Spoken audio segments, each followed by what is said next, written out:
Welcome back कीजिए को फिर से धमाकेदार वीडियो गाइस। इस वीडियो में कक्षा 9वीं का आपका विषय विज्ञान का 20 सितंबर को होने वाला आपका विज्ञान का जो पेपर है यहाँ पर देख लीजिए 83 परीक्षा का। तो गाइस आपको वीडियो के अंत तक बने रहना ताकि आपका जो विज्ञान सब्जेक्ट में जो है अच्छे नंबर आ जाएँ, क्योंकि गाइस इस वीडियो में जो आपका विज्ञान सब्जेक्ट का पेपर कंप्लीट करने वाले हैं। तो गाइस जल्दी से आप वीडियो को लाइक कर दीजिए, फटाफट वीडियो चैनल को सब्सक्राइब कर लीजिए, क्योंकि ऐसे ही सभी सब्जेक्ट के जो आपके क्वेश्चन पेपर इसी चैनल के माध्यम से प्रोवाइड कराने वाले हैं। तो जल्दी से वीडियो को लाइक एंड चैनल को सब्सक्राइब। चलिए फटाफट इस पेपर के सभी क्वेश्चन कंप्लीट कर लेते हैं, वही सभी को इसी वीडियो में याद करेंगे। तो वही चलिए इनके सॉल्यूशन कर लेते हैं। तो वही देख लीजिए यहाँ पर समय 3 घंटा मिलने वाला है। यहाँ पर विषय जो विज्ञान सेट ए का है, यहाँ पर पूर्णांक 75 का रहने वाला है। यहाँ पर देख लीजिए ये प्रश्न क्रमांक 1 में सही विकल्प है, प्रश्न क्रमांक 2 में रिक्त स्थान, 3 में सत, चौथे में सही जोड़ियाँ, 5वें एक वाक्य है। तो वही चलिए फटाफट सभी के आंसर कंप्लीट कर लेते हैं। तो वही देख लीजिएगा यहाँ पर सही विकल्प है।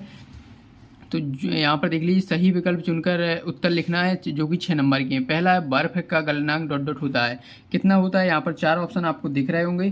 तो वही इसमें ऑप्शन राइट आंसर हो जाएगा 274, जो 274.15 के दिया हुआ है, ये बर्फ का गलनांक होता है। इसके बाद दूसरा निम्नलिखित में शुष्क बर्फ है, तो कहीं कौन सी है, CO2 है या SO2 या H2O या CO। तो कहीं इसका राइट आंसर हो जाएगा CO2, इसका राइट आंसर हो जाएगा। इसके बाद तीसरा पदार्थ की किस अवस्था में किसी वस्तु एक निश्चित आकार, स्पष्ट सीमा एवं नगण्य संपीड़नता होती है। तो वही इसका राइट आंसर हो जाएगा। इसमें ऑप्शन दिया हुआ ठोस, द्रव, गैस, जल। तो वही इसका राइट आंसर हो जाएगा ठोस। तो वही इसमें ऑप्शन राइट आंसर। इसके बाद चौथा क्वेश्चन देख लीजिए क्या कह रहा है। आपका पदार्थ की वह अवस्था जिसमें द्रव का आकार नहीं परंतु आयतन निश्चित होता है। तो इसमें से राइट आंसर कौन सा हो जाएगा आपका, इसका राइट आंसर हो जाएगा द्रव, इसका राइट आंसर हो जाएगा। तो इसमें आपको द्रव भर देना है। इसके बाद 5वां न्यूनतम विसरण का गुण पाया जाता है, किसमें, ठोस, द्रव, गैस, जल और गैस। तो किस में पाया जाता है, ठोसों में जो है न्यूनतम विसरण का गुण पाया जाता है, ठोस भर देना। इसके बाद चौथा है, चौथे में निम्नलिखित में उपधातु है। तो इस उपधातु कौन सी ही आपको बताना है। तो इसका राइट आंसर हो जाएगा ब्रोमीन, जो ब्रोमीन है वो उपधातु है। तो ये इसका राइट आंसर हो जाएगा। इसके बाद नेक्स्ट देख लेते हैं। नेक्स्ट है दूसरा क्वेश्चन। दूसरे क्वेश्चन में आपको रिक्त स्थानों की पूर्ति करना है, जो कि यहाँ पर 6 नंबर के हैं। तो इस पहला है कोलाइट विलयन द्वारा प्रकाश की किरणों का फैलना डॉट डॉट कहलाता है, क्या कहलाता है, टिंडल प्रभाव कहलाता है। तो इसमें आपको लिख देना है टिंडल प्रभाव, इसका राइट आंसर हो जाएगा। तो इसमें आपको उत्तर क्या भर देना है, टिंडल प्रभाव, इसका राइट आंसर हो जाएगा। दूसरा है विलयन एक डॉट डॉट मिश्रण है। तो कैसा, समांगी मिश्रण है। तो इसमें आपको क्या भर देना है, समांगी भर देना है। तो इसका राइट आंसर समांगी हो जाएगा। इसके बाद तीसरा आ जाता है टिंडल प्रभाव डॉट डॉट विलयन द्वारा प्रदर्शित गुण है। तो इसमें हो जाएगा कोलाइड विलयन द्वारा। तो इसमें लिख देना है कोलाइड, इसमें हो जाएगा कोलाइड, इसका राइट आंसर हो जाएगा। तो इसमें आपको क्या लिख देना है, कोलाइड। इसके बाद नेक्स्ट है आपका चौथा है अधिकांश अधातुएं ताप और विद्युत की डॉट डॉट होती हैं, कैसी होती हैं, कुचालक होती हैं। तो इसमें लिख देना है कुचालक। तो वैसे आपके 4 रिक्त स्थान इस पेज में कंप्लीट हो जाते हैं। चलिए अब नेक्स्ट पेज पर चलते हैं। तो वैसे यहाँ पर नेक्स्ट पेज देख लीजिएगा, ये रहा आपका नेक्स्ट पेज। नेक्स्ट पेज में देख लीजिए यहाँ पर कोशिका का पावर हाउस कहलाता है, क्या कहलाता है, आपको पता होगा, आपने पढ़ा होगा विज्ञान जो है आपने इसमें आपको भर देना, क्या भर देना आपने पढ़ा होगा। तो वही इसमें माइट्रोकॉन्ड्रिया राइट आंसर हो जाएगा। इसमें लिख देना माइट्रो, यहाँ पर लिख देना माइट्रोकॉन्ड्रिया। तो वही इसमें आपका लिख जाएगा माइट्रोकॉन्ड्रिया, राइट आंसर हो जाएगा। तो वही देख लीजिएगा हमने लिख दिया है माइट्रोकॉन्ड्रिया, इसका राइट आंसर।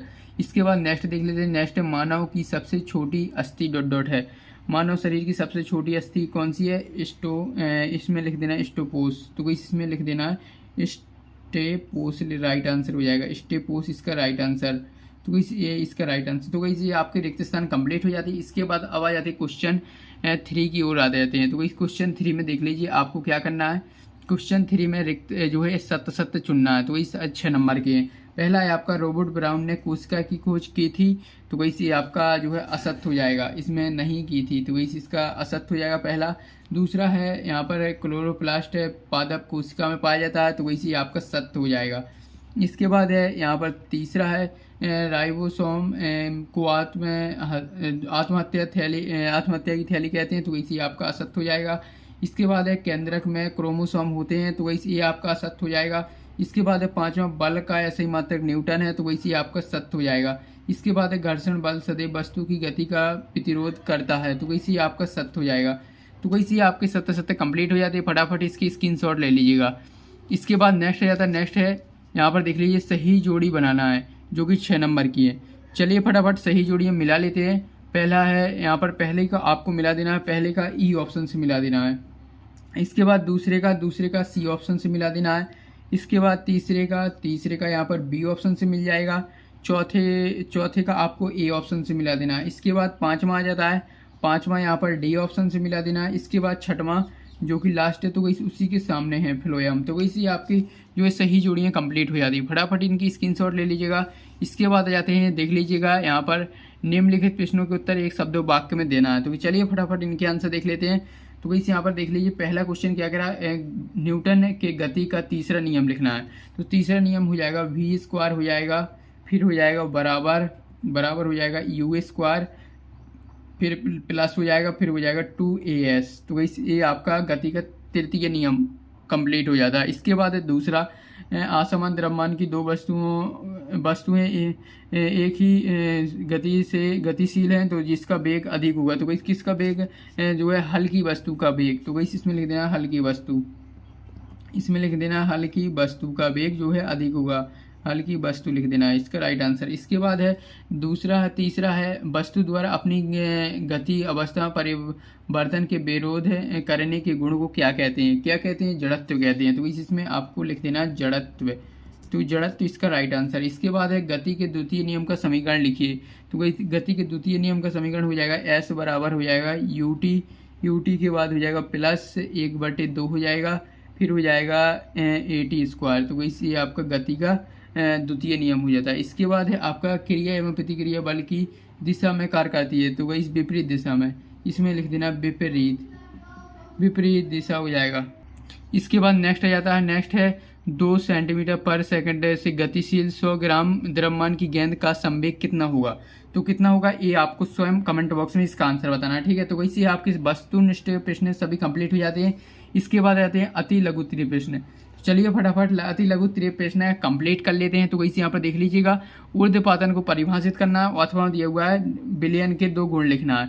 इसके बाद है क्वथनांक को परिभाषित कीजिए, अथवा दिया हुआ गर्मियों में मटके का जल ठंडा क्यों हो जाता है। इसके बाद है 8वां यौगिक से क्या समझते हैं। इसके अथवा में आपका निलंबन किसे कहते हैं। इसके बाद है आपका 9वां शुद्ध पदार्थ क्या है। इसका अथवा देख लेते हैं। तो वैसे रहा इसका अथवा ब्राउनी गति क्या है। इसके बाद है इसका 10वां देख लीजिएगा।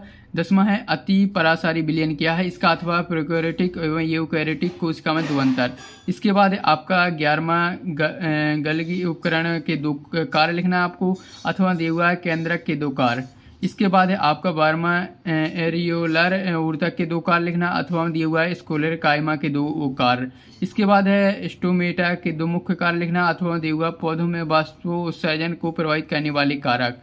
इसके बाद 14वां क्वेश्चन है आपका गुरुत्वीय त्वरण किसे कहते हैं, अथवा दिया हुआ है आप एक वृत्ताकार मैदान के 2 चक्कर पूरे करते हैं, आपके द्वारा तय की गई दूरी और विस्थापन लिखना है। तो वही इसके बाद है 18वां है एक समान और असमान गति को स्पष्ट करना है। इसके बाद है औसत चाल किसे कहते हैं। इसके बाद है आपका 16वां जब कोई गतिशील बस अचानक रुकती है तो आप आगे की ओर झुक जाते क्यों, ये आपको बताना है। इसका अथवा है गति का द्वितीय नियम लिखना है। इसके बाद है आपका 17वां है संवेग का नियम लिखना, अथवा दिया हुआ है ये आपका अथवा का क्वेश्चन है। तो वैसे ये आप जल्दी से फटाफट इसका स्क्रीनशॉट ले लीजिए। इसके बाद है 18वां मिश्रण एवं यौगिक में 3 अंतर लिखना, अथवा दिए हुए रासायनिक और भौतिक परिवर्तन में 3 अंतर। तो वैसे आपके 18वां से 3 नंबर वाले क्वेश्चन है। इसके बाद 19वां सरल एवं जटिल ऊर्धक में क्या अंतर, कोई 3 लिखना है। इसका अथवा है तंत्रिका कोशिका का स्वच्छ नामांकित चित्र बनाना है। इसके बाद 20वां कोई क्रिकेट खिलाड़ी गेंद को कैच करते समय अपने हाथों को पीछे की ओर क्यों खींच लेता है, स्पष्ट करना है। तो वैसे आपका 20वां हो जाता है। इसका अथवा देख लेते हैं। तो वैसे रहा है आपका 20वां का अथवा, देख लीजिए किसमें अधिक बल की आवश्यकता होगी। तो वैसे यहाँ पर ये आपको 2 कारण दिए हुए हैं, तो वैसे इसमें आपको बताना है। इसके बाद है आपका 21वां है वाष्पीकरण की दर को प्रभावित करने वाले 4 कारक, अथवा दिए हुए ताप परिवर्तन के प्रभावों को लिखना है। इसके बाद है यहाँ पर देख लीजिए समसूत्री और अधिसूत्री विभाजन में अंतर, कोई 4 लिखना है, अथवा दिया हुआ है पादप कोशिका का नामांकित चित्र। बिल्कुल सिंपल है, पादप कोशिका का आपका चित्र बना देना है। इसके बाद लास्ट क्वेश्चन जो कि 23वां क्वेश्चन है, इसमें आपको जो है इनके अंश इनके जो है हल करना है इनको। तो गाइस ये आपके जो है सभी क्वेश्चन कंप्लीट हो जाते हैं, पूरे पूरे 23 क्वेश्चन। अब इनके जो आंसर है, हम आपको आंसर जो है नेक्स्ट वीडियो में इनके कंप्लीट कराने वाले। क्वेश्चन नंबर 6 से आपके सभी क्वेश्चन के आंसर जो कंप्लीट कराएंगे नेक्स्ट वीडियो में। तो गाइस आपको जो है वीडियो के एंड जो है वीडियो को लाइक कर देना है एंड चैनल को सब्सक्राइब कर लेना, क्योंकि जो है इसकी जो सॉल्यूशन है वो नेक्स्ट वीडियो में आपको मिल जाएंगे। तो चलिए इस वीडियो को लाइक कर दीजिएगा, चैनल को सब्सक्राइब। सो गाइस मिलते हैं नेक्स्ट वीडियो में।